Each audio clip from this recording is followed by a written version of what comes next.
So on your list of wishes, where did playing a Disney protagonist rank? I don't know that it was on the list, but I grew up a Disney kid, and I dressed up as all the different characters. Like, there are photos somewhere of me as Belle and Snow White and one of the villains. I can't quite remember which one, but I've always loved the stories. Yeah. You know, and I think maybe I accidentally manifested this.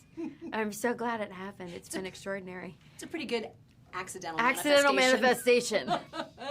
I know. What is indelible for you? Because I feel like the fascinating thing about Disney is that most of us have that one thing from childhood that's we almost have like a Pavlovian response when we hear the music. Or was there a movie? Was there a character? There have been many. Yeah.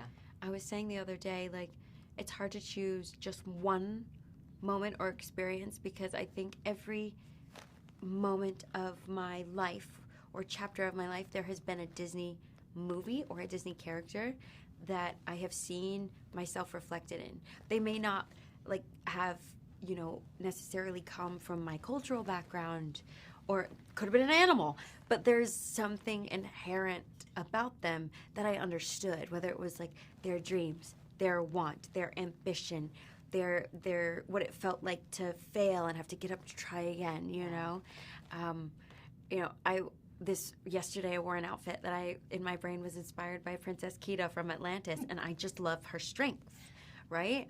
Mulan, I love that she was both graceful and had to learn to defend herself in a different way. She was knocked down many times and got back up. Tiana, that she had ambition and goals and dreams, that she wanted to not only find love. It wasn't always about, kissing the frog. No, she's going to open that restaurant. She's going to open that restaurant. Yeah. She's going to serve food and bring people together in that way. Yeah. There's always been a character.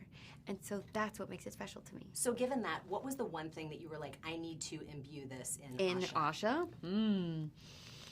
I think, and it was already there, and that's, I think, what's been beautiful about this process is I think this creative team and the talent they brought together were kind of somehow cosmically on the same wavelength. Yeah.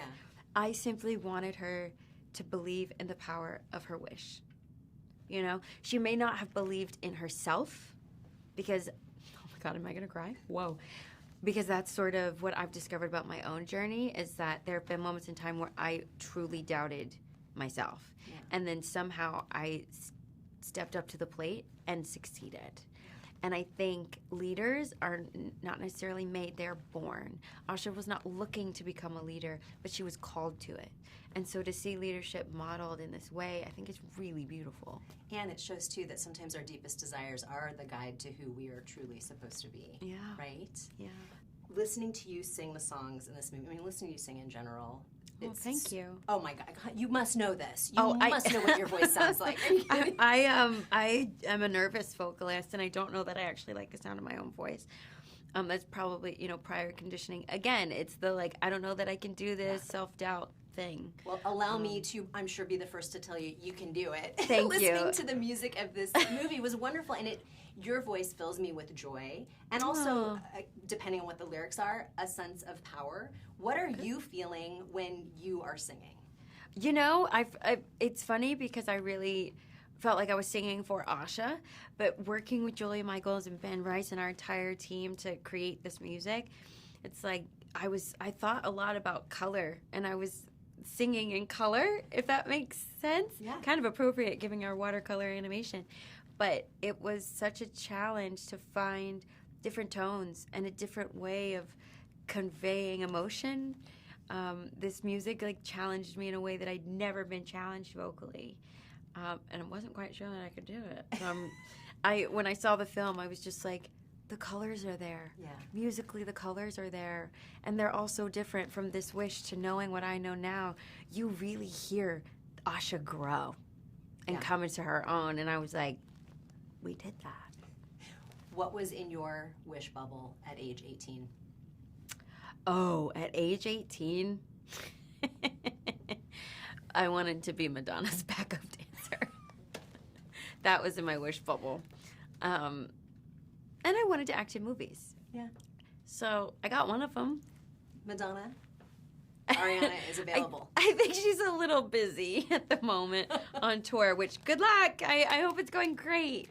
But yeah, again, believing in the power of one's dream and like a true wish in your heart that is met with perseverance and belief, anything's possible.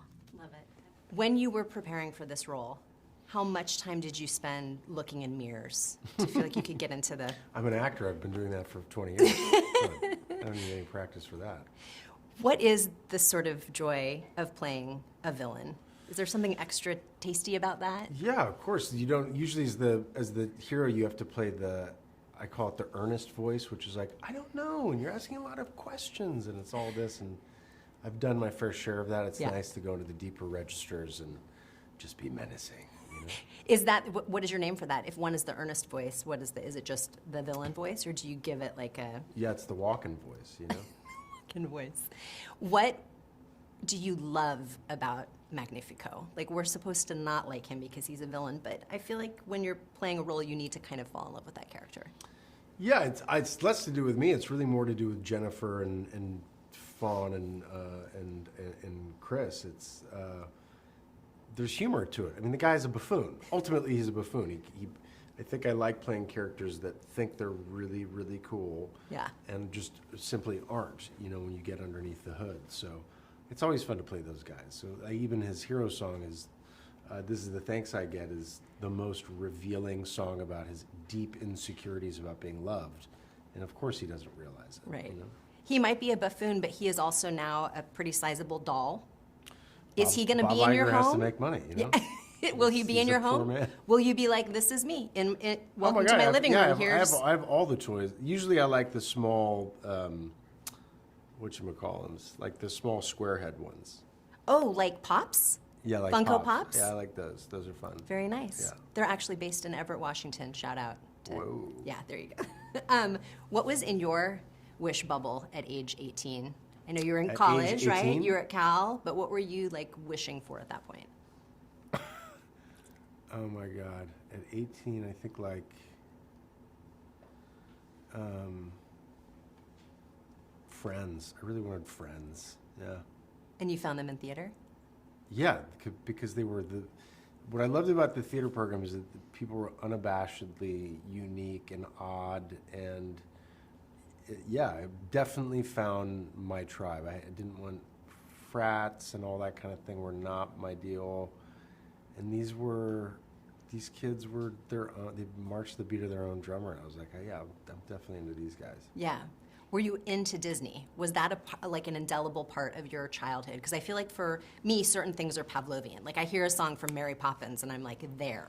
I think, yeah, you're speaking a truth that most children in the world most likely have, which is so wild to think that Disney has had that kind of imprint, almost like cellularly, on all of our childhood experiences. So, yeah, for me it was like Mowgli in the Jungle Book, and I remember having bizarre dreams after Fantasia, and Me too.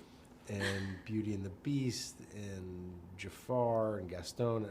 So my whole, my first crush was Ariel and Little Mermaid, and yeah, it's hard to unpack because it's so wound up in who you are, And now you're part of that. Like, Yeah. is that surreal to realize you are now that guy for other little kids who are just now becoming part of the Disney Yeah, we'll fold? see. I hope we have a lot to live up to, and obviously at 100 years, they want to have the anniversary. They gave it to the best of the best, and Chris and Fawn and Jennifer and Julia and Benjamin, they really are some of the best in their field. So I think God willing, we did it, and hopefully people will respond. Yeah.